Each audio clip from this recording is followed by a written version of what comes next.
In a black tux, walking through the ballroom, plastic but not staggering. Found a woman to match with, she laughing. I walked past and froze short and did a backspin, grabbing her hand without asking. Fashion, the lady took her lead in the waltz, at which point I'm like attracted, intelligent, mad wit. The waiter or rather the made a D walked past with the platter. It's half and half caviar, crackers, and crab dip. She told her maybe later in a French accent. We toasted our glass click, her glass tip, while a Merlot stained the front of her gown. It was embarrassing, but not the way she wanted to bounce, so then opposed to. She hit the restroom we close to, focused on how the light cut as the door closed to. I didn't notice what the house was announcing. About then the music cut. I looked up, a couple jakes rolling through, had this fella hemmed up in one corner, shouting out I found him, while the other badge posted like Vaughn upon a fountain. When he spoke up, it sounded like a bear's growling. He said pardon me about the rude interruption, grilling the fella to him, talking about what up friend. The fool is struggling, that's why he got his arm tucked in and bent to his shoulder blade when they cuffed him. They shuffled him into an unmarked ride, and then Polly for a smoke outside, and Mr. Bond stayed behind the lobby for a formal introduction. He said that he was from elite undercoverment. He flashed his shield, I'm thinking it's not real. I grabbed my coat, I'm ready to peel. He called my name like he had a skeleton to reveal. I turn around, pop the collar on my trench like I'm 40.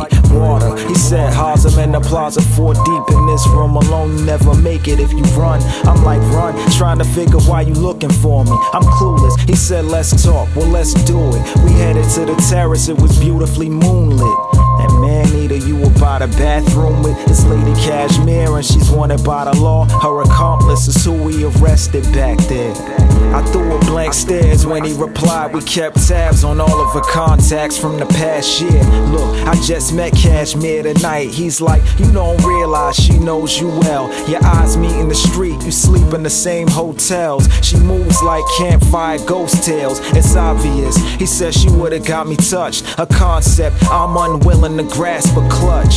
She researched my life out for what? When broken down and it became clear to peep it. Her plan is simply to meet with her dog at the ball, and plus me, which being a target, I'm lulled into feeling comfortable in a false sense of passion. We become fast friends, she passing to my vault, then manipulate my catalogs, grabbing all the valuable works to pass them off and cash in. After the job, I'm unfastened and stashed in a couple of black bags with trash in. You think she spilled wine on a Vera Wang? She saw us near a partner and she knew that we would catch him. So which restroom? I told him it's that one, top floor. It's time the fat lady sang. He left and I stood in the drizzling rain. In reflection, I still wanted her affection for real. A black rose.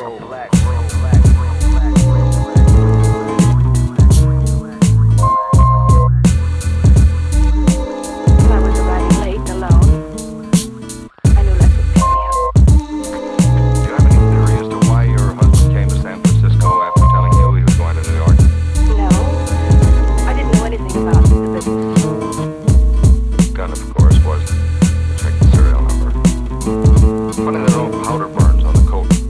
Still, the suicide doesn't always press a gun against his body. In that case, there would be no powder burns, I know. Do you know of any reason why your husband... That I know of. But that could have been the reason. Had you quarreled? Oh no. No, we never quarreled. Believe me. Throughout every minute of our married life, we were supremely happy. The entire week, huh? Well, that's all for now. I may want to talk with you again later, where would it be? Right here we go. Yeah, you found fingerprints on the gun, of course. I mean, Patterson's prints. Uh-huh. Clean as a whistle.